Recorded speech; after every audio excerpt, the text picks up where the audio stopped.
আসসালামু আলাইকুম এভরিওয়ান, কেমন আছেন আপনারা? আজকে একটু অন্যরকম করে ডিম ভাজি করব। এটা বেসিক্যালি করছি আমার ছেলেটার জন্য। এখানে দুটো ডিম ভেঙে নিয়েছি, সাথে লবণ আর গোলমরিচের গুঁড়ো দিয়ে দিয়েছি। এখন একটা প্যানে তেল গরম হলে আমি ডিমগুলো দিয়ে দিয়েছি। এখন যেহেতু শীতের সময় অনেক ধরনের সবজি টবজি পাওয়া যাচ্ছে, যার কারণে লাল সবুজ এরকম মিক্স করে কিছু সবজি দিয়ে দিবেন, যেটা বাবু আকর্ষণ করে খেতে চাইবে। তো আমি কিছু টমেটো, এখানে পেঁয়াজের কলি, হালকা একটু কাঁচামরিচ আর পেঁয়াজ দিয়ে দিয়েছি। আপনারা চাইলে গাজরও দিয়ে দিতে পারেন। আমি গাজরটা দিলাম না, যে গাজরটা সিদ্ধ হতে একটু সময় লাগে, যার কারণে টমেটো আর পেঁয়াজের কলি দিয়েই দিলাম। এখন এইভাবে উল্টে পাল্টে যদি ডিমটা ভালোভাবে ভাজতে পারেন, তাহলে দেখবেন বাচ্চা অনেক আকর্ষণ পাবে।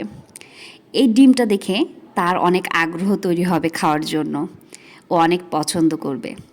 আমি যখন এটা ভেজেছিলাম, আমার ছেলেটা অনেক আগ্রহ নিয়ে খেয়েছিল। যেটুকুই খাক, তাকে খাওয়ানো নিয়েই আমাদের মেন কথা।